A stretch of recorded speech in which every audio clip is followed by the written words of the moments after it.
Kita intro dulu. La la la la la la la la. Assalamualaikum warahmatullahi. Macam biasa untuk minggu ini sebelum kita memulakan video kita, saya ingin menjemput anda beramai-ramai hadir ke Padang 8/9 Bandar Saweh, Petaling Jaya pada hari Sabtu ini 30 hari bulan Disember tahun 2023 untuk sama-sama memeriahkan Karnival Sambutan Ambang Tahun Baru 2024 Anjuran PAS Petaling Jaya. Bermula jam 6 petang sampailah jam 12.30 malam. Dekat situ ada macam-macam program. Kita ada karnival, kita ada baskers, kita ada jualan, dan yang paling penting sekali, kita akan ada sembang santai, ceramah dan juga forum yang akan menampilkan YB Viral, Kak Dayangku Intan, Ustaz Muhammad Zubir Embong iaitu YDP PAS Petaling Jaya, dan yang paling utama sekali, akan menampilkan saya, Papa Berry selaku teraju utamanya. Jadi jemput datang beramai-ramai 30 hari bulan Disember ini di Padang 8/9 Petaling Jaya Bandar Saweh. Bawa sekali ahli keluarga untuk kita sama-sama meriahkan sambutan Ambang Tahun Baru 2024 ini, insya-Allah. Kita balik pada topik kita, tuan-tuan dan puan-puan sekalian. Macam mana kita tahu ramai pihak yang duk komen berkenaan dengan apa yang telah disampaikan oleh Ustaz Azhar Idrus berhubung dengan isu Ashabul Kahfi? Dan memang ada sebilangan jugalah yang mungkin kepanasan agaknya pergi hentam Ustaz Azhar balik. Tak adalah, tak ada masalah pasal tu. Dan salah seorang yang menghentam Ustaz Azhar Idrus ialah DSA, iaitu Datuk Syed Azwan Syed Ahmad. Dia ni kalau tak salah saya terkenal sejak semenjak ini bila dia telah mengeluarkan satu live yang kutuk budak-budak yang main motor two stroke, motor-motor macam LC ke apa-apa ke, kira motor-motor yang kecil-kecil ni lah, sampailah mengundang kemarahan komuniti rempit, komuniti geng-geng bikers ini duk marah kepada DSA ini sampai cabar-mencabar sebagainya lah. Tapi itu bukan yang kita cerita kali ini. Dan kita juga bukan nak cerita tentang kritikan DSA berkenaan dengan apa yang Ustaz Azhar Idrus sampaikan berkenaan dengan Ashabul Kahfi. Tetapi yang kita nak komen, tuan-tuan dan puan-puan sekalian, ialah klip ini. Semayanglah bu. Tak semayang masuk neraka. Allahu Akbar. Isu-isu duk main neraka. Saya tak boleh terima. Saya sebenarnya tuan-tuan, bila saya tengok klip DSA yang ini, saya mengucap panjang tau sebenarnya. Dan saya cuba cari klip yang panjang sikit supaya saya dapat membuatkan satu penilaian yang lebih adil. Tapi for some reason, saya tak jumpa klip yang lebih panjang. Saya jumpa yang ini sahaja, yang memaparkan DSA mempertikaikan bila Ustaz Azhar Idrus kata orang tak solat masuk neraka. Allahu Akbar. Tepuk dahi saya bang. Kita ni bukan alim benar tuan-tuan. Tapi bila dengar DSA cakap macam tu, ya Allah Tuan Karim. Kita nak maki orang tua tak baik tau masalahnya. Macam mana nak buat Piramli, tolong saya jawab. Dah tua pun bodoh. Hukum solat ini basic tau. Sangat-sangat basic. Budak-budak pasti pun tahu hukum solat ni macam mana sebenarnya. Dan yang paling utama sekali, kenapa dia macam nak mempertikaikan apa yang Ustaz Azhar Idrus sampaikan? Dia macam ni lah, wahai Datuk DSA. Apa yang Ustaz Azhar Idrus sampaikan dekat dia punya ceramah, dekat dia punya kuliah, kepada seluruh penonton, kepada anak-anak muridnya, kepada orang yang mengikuti ceramah dia, apa yang disampaikan, hukum hakam yang dia kongsikan, itu bukan dia buat. Dia cuma sampaikan kalam para ulama', hukum-hukum yang telah para ulama' itu buat zaman berzaman. Dan ulama'-ulama' ni pula belajar daripada ulama'-ulama' sebelum mereka yang bersanadkan sehinggalah ke Nabi SAW. Jadi apa yang Ustaz Azhar sampaikan itu ialah benda yang memang disampaikan oleh orang lain sebelum Ustaz Azhar. Ustaz Azhar ni menyampaikan saja, memberitahu saja apa yang telah disebutkan oleh mereka yang jauh lebih hebat zaman berzaman. Jadi kalaulah DSA nak mempertikaikan bila Ustaz Azhar Idrus memberitahu tak solat masuk neraka, bermaksud DSA ini mempertikaikan ulama'-ulama' yang terdahulu sampailah mempertikaikan Nabi SAW, dan seterusnya boleh kita katakan mempertikaikan perintah Allah SWT.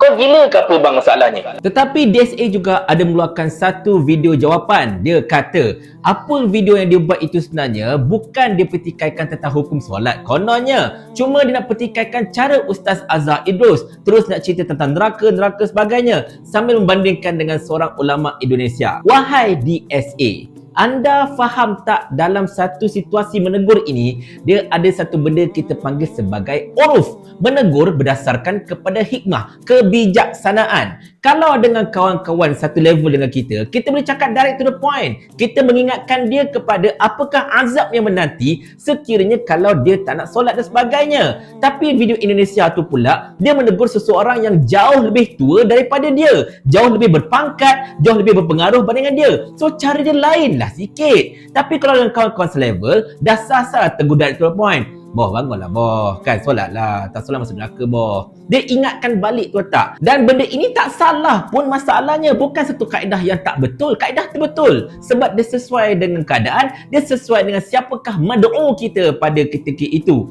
Di mana kita mengingatkan dia, kalau kau tak buat benda ini, hukuman akan menanti kau. Itu salah satu cara. Dan bila orang itu mungkin akan dizahirkan perasaan takut. Aku takut masuk neraka. So dia pun solat. Dia macam ni lah DSA. Orang duk suka buat benda-benda yang tak elok, melanggar undang-undang negara kan. Sebagai contohnya, orang kata apa, suka mencuri. Dan dia ingatkan dia, kau mencuri ni, kalau kena tangkap, kau kena KK tau, bahkan kena kesisaan tau, kau boleh kena hukum penjara. Ingatkan dia tentang apa yang menanti kalau dia kantoi mencuri. Benda yang sama je pun. Tapi dengan orang yang lebih level tinggi bandingkan DSA, sebagai contohnya DSA cakap dengan PM atau dengan TPM tentang dosa rasuah sebagai contohnya kan. Takkanlah direct to the point macam tu kan. Agak-agak lah. Ini namanya bijaksana dalam situasi nak menegur orang itu. Ada faham tak wahai DSA? Berbalik pada isu hukum solat ini tuan-tuan dan puan-puan sekalian.